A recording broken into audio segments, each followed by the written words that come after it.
Bonsoir. À la une de l'actualité, le Premier ministre sur le terrain ce mercredi pour une visite de travail à Oran. Celle a inauguré et inspecté plusieurs projets d'intérêt stratégique dans la capitale de l'Ouest. Les détails dans ce 19h.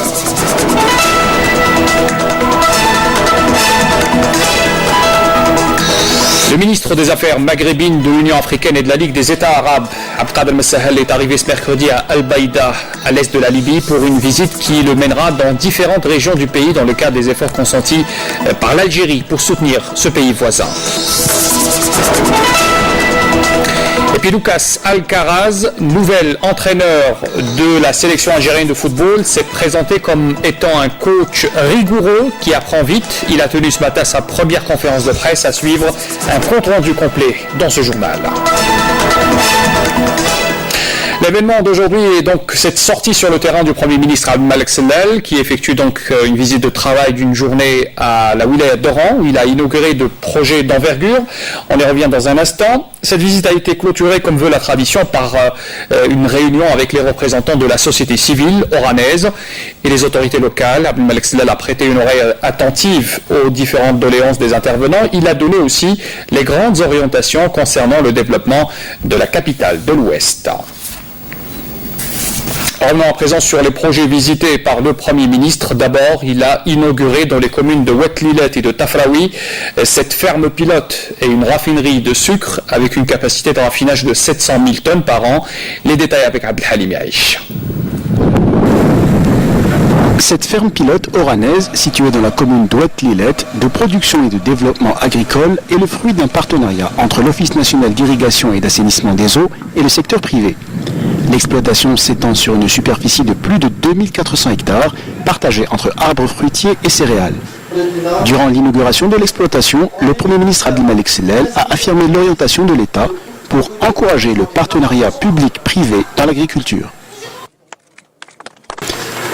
Au niveau du gouvernement, nous avons entamé une grande opération que nous appelons les 3P, partenariat public-privé. Vous participez ici avec le secteur public, vous apportez moyens techniques et savoir-faire, et le secteur public apporte la terre qui reste publique, et ceux qui l'exploitent sont ceux qui le peuvent. À ce propos, nous aurons jeudi prochain une réunion au CPE pour rassembler toutes les fermes pilotes non encore exploitées et les intégrer dans le partenariat public-privé. Notre bataille sera celle de la production et de la productivité. Pour augmenter la productivité, le Premier ministre a insisté sur l'utilisation de techniques modernes et utiliser les eaux traitées pour augmenter les surfaces irriguées. Dans le cadre des fermes pilotes, nous allons faire des partenariats avec des gens qui ont les moyens financiers pour investir. Nous allons moderniser l'agriculture, améliorer le rendement à travers une modernisation des équipements.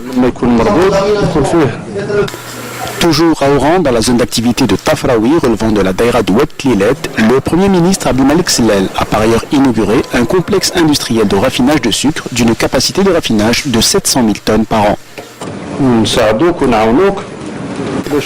Vous entrez en partenariat pour la mise en valeur des terres et nous vous aiderons à produire la betterave sucrière pour ne plus importer la matière première de l'étranger. C'est bien de commencer à produire du sucre roux et le raffiner en sucre blanc, mais pour poursuivre notre effort, il faut un partenariat pour produire directement la betterave sucrière. Ce projet, initié par le groupe Parahal, a été réalisé dans le cadre d'un investissement privé de l'ordre de 12 milliards de dinars, dont 40% en autofinancement et le reste assuré sous forme de crédit bancaire. Le complexe dénommé Grande Raffinerie Oranaise de sucre assurera une production de 700 000 tonnes par an, dont une partie sera destinée à l'exportation. Autre étape pour le Premier ministre, il a inauguré aussi le complexe industriel spécialisé dans la fabrication de tubes d'acier sidérurgique, un investissement privé du groupe ETRHB Haddad. Amel Messaïda. Le complexe industriel spécialisé dans la fabrication de tubes d'acier sidérurgique est un investissement privé constitué de 2 unités pour la fabrication et le revêtement des tubes spirales en acier. L'usine produira comme première phase 1000 tonnes de tubes destinés au transfert hydraulique, gazier et pétrolier annuellement. Sa mise en exploitation permettra la création de 700 postes d'emploi. Le Premier ministre Abdelmalek Sellal a inauguré ce complexe tout en insistant sur l'encouragement des grands investissements, principalement dans le secteur industriel. Vous devez vous rapprocher de la Sonatrach et du ministère des Ressources en eau pour avaliser le produit, pour passer les contrats et nous éviter l'importation. Il me semble que c'est la plus grande usine en Afrique. Elle pourra satisfaire nos besoins et ceux de nos voisins. Il faut avoir produit de qualité reconnu mondialement. Cette usine a nécessité un investissement de 21 milliards de dinars, constitué donc de 2 unités, dont celle destinée au revêtement des tubes.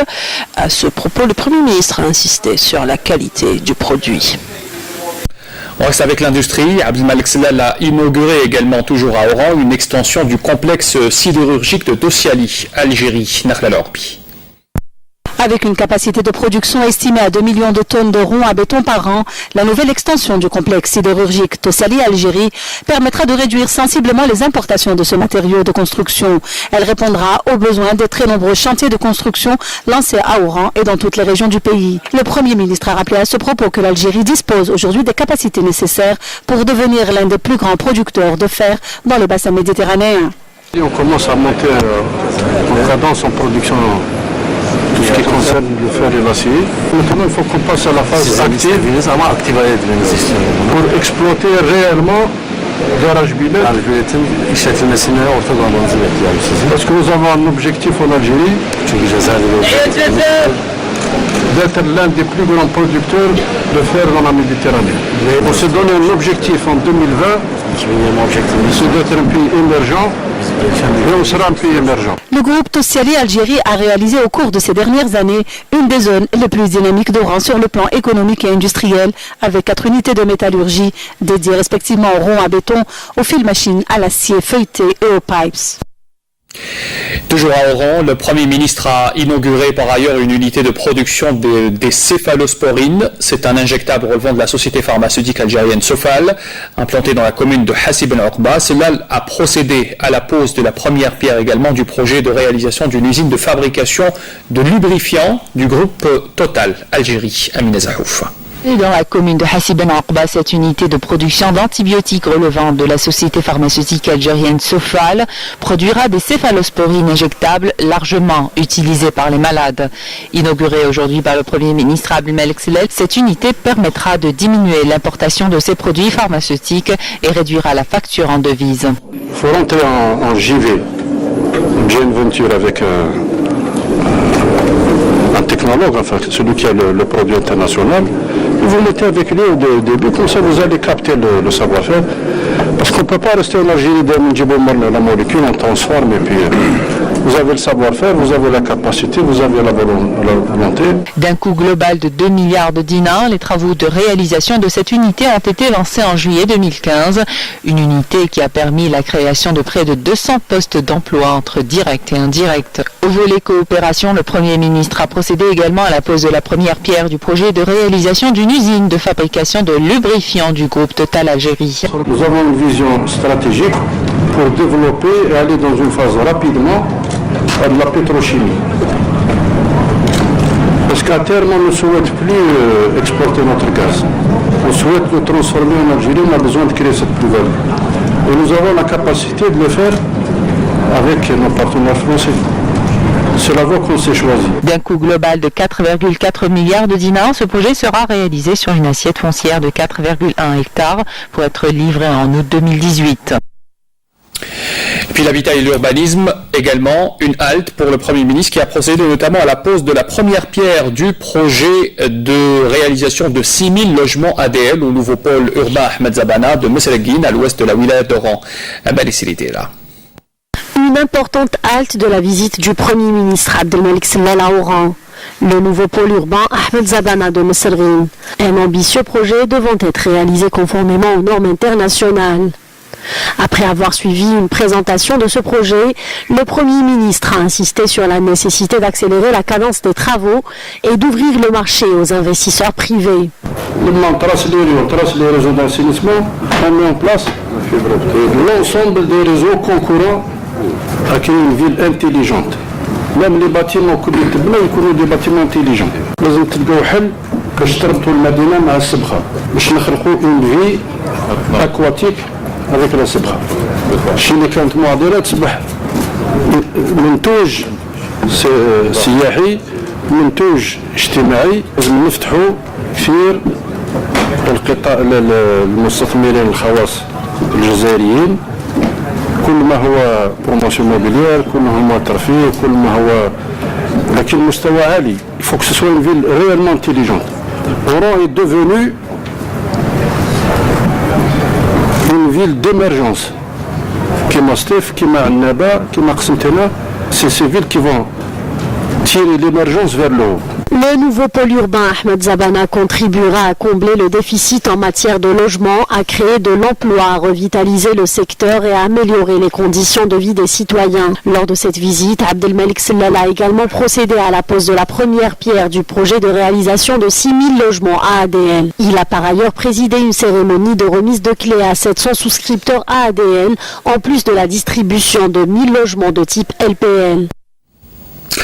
Le secteur du tourisme n'est pas en reste. Abdelmalek Sellal a visité à Oran toujours l'hôtel Four Points. Il a inspecté aussi le chantier de réalisation de la liaison reliant le port d'Oran à la bretelle autoroutière Est-Ouest, ainsi que le stade olympique de la ville d'Oran, le stade Belgaïd, devant abriter les compétitions des Jeux méditerranéens prévues en 2021. Salem Kasser. Le front de mer de la côte oranaise peut devenir un pôle touristique important en Algérie. L'inauguration par le Premier ministre Abdelmalek Sellal du Four Points Hotel donne à la ville d'Oran une plus grande capacité d'hébergement de grande qualité. Et il offre un embellissement du cadre bâti de la ville dans la perspective de faire d'Oran une grande métropole méditerranéenne. Il faut avoir notre vision de l'Algérie. Il ne faut pas avoir cette vision. Non, c'est pas, il faut revoir toute la densification, l'exploitation du sol. À mon sens, il faut avoir une vision d'industrie, du tourisme et d'industrie de la culture. Dans le domaine des axes routiers, le chantier de réalisation de la liaison reliant le port d'Oran à la bretelle autoroutière, longue de 26 km, est en voie de réalisation sur la frange maritime d'Oran. Les blocs, les BCR, les bétons compactés avec, لازم نديروا في الدراسة تاعكم باش نديروها برومناد. وي بو انتيغري سا. باش نعطيو sur la véritable promenade des Algériens. Le Premier ministre Abdelmalek Sellal s'est en outre rendu dans le cadre de sa visite de travail à Oran au chantier du futur stade olympique de Belgaïd Daïra de Bir el-Jir, doté d'une capacité d'accueil de 40 000 places. Cette infrastructure, réalisée à la sortie est d'Oran, fait partie du futur complexe olympique omnisport. Voilà ce qu'on peut dire à propos de la visite du Premier ministre ce mercredi à Oran. Dans l'actualité aussi, le ministre des Affaires maghrébines de l'Union africaine et de la Ligue des États arabes, Abdelrahman El-Massahel, est arrivé ce mercredi à Al-Baïda, à l'est de la Libye, pour une visite de travail qui le mènera dans différentes régions du pays, dans le cadre des efforts consentis par l'Algérie pour soutenir le processus politique de règlement de crise libyenne. Massahel, vous l'avez vu sur ces images, a été accueilli à l'aéroport d'Al-Abrak, de la ville d'Al-Baïda, par plusieurs personnalités locales. Il faut rappeler qu'en avril 2016, Massahel s'était rendu à Tripoli, la capitale libyenne, dans le cadre d'une visite première du genre d'un ministre arabe et africain après l'installation des membres du gouvernement d'union nationale à Tripoli. Il s'appelle Lucas Alcaraz, il est espagnol et il est désormais le nouvel entraîneur de la sélection algérienne de football. Le nouveau coach des Verts s'est présenté comme étant un coach rigoureux qui apprend vite. Il compte même apprendre la langue française grâce à un professeur pour mieux communiquer avec ses joueurs. Il a tenu ce matin sa première conférence de presse. Voici la Batiche y était, voici son compte rendu. Plusieurs questions au menu ce matin lors de la première conférence de presse du nouveau sélectionneur espagnol Lucas Alcaraz. A tenu à préciser que le plus important aujourd'hui est de s'informer au maximum aussi bien sur les joueurs évoluant à l'étranger et en Algérie. Et pour eso on va travailler en étroite collaboration avec les techniciens de la fédération, mais aussi avec les entraîneurs des clubs, les entraîneurs algériens. On va essayer de travailler avec eux pour échanger, pour récolter le maximum d'informations. Se qualifier pour la prochaine Coupe d'Afrique et atteindre les demi-finales, telles sont les priorités tracées par la Fédération algérienne de football. Quant à la Coupe du Monde 2018, il indique que la situation de la sélection algérienne est difficile. On va travailler sur trois voies différentes. On va analyser les matchs de la sélection pour voir où on est, la sélection. On va discuter, se mettre en contact avec les joueurs pour discuter avec eux individuellement. Et on va aussi visionner les matchs des adversaires de l'équipe nationale. Avant la date FIFA, la prochaine date FIFA, on aura toutes les informations des joueurs qui seront convoqués, de leur dernier match en club, et on aura aussi les informations de nos adversaires durant le mois de juin. Concernant le critère de choix des joueurs, Alcaraz insiste sur la forme du joueur au moment de sa sélection. Enfin, dit-il, c'est en fonction des joueurs que j'ai sous la main que je pourrai alors décider. Entraîner les Verts est un grand défi pour l'Espagnol Lucas Alcaraz, qu'il essaiera de relever dans l'avenir. Un rappel des titres avant de vous quitter. Le Premier ministre Abdelmalek Sellel sur le terrain ce mercredi pour une visite de travail à Oran. Sellel a inauguré et inspecté plusieurs projets d'intérêt stratégique dans la capitale de l'Ouest. Nous sommes revenus en détail dans ce 19h sur ses principales haltes. Le ministre des Affaires maghrébines de l'Union africaine et de la Ligue des États arabes, Abdelkader Messahel, est arrivé ce mercredi à Al-Baïda, à l'est de la Libye, pour une visite qui le mènera dans différentes régions du pays dans le cadre des efforts consentis par l'Algérie pour soutenir son voisin libyen. Lucas Alcaraz, nouvel entraîneur de la sélection algérienne de football, s'est présenté comme étant un coach rigoureux qui apprend vite. Il a tenu ce matin sa première conférence de presse à Alger. Fin de ce journal, merci de l'avoir suivi. Très bonne soirée à tous, à dimanche.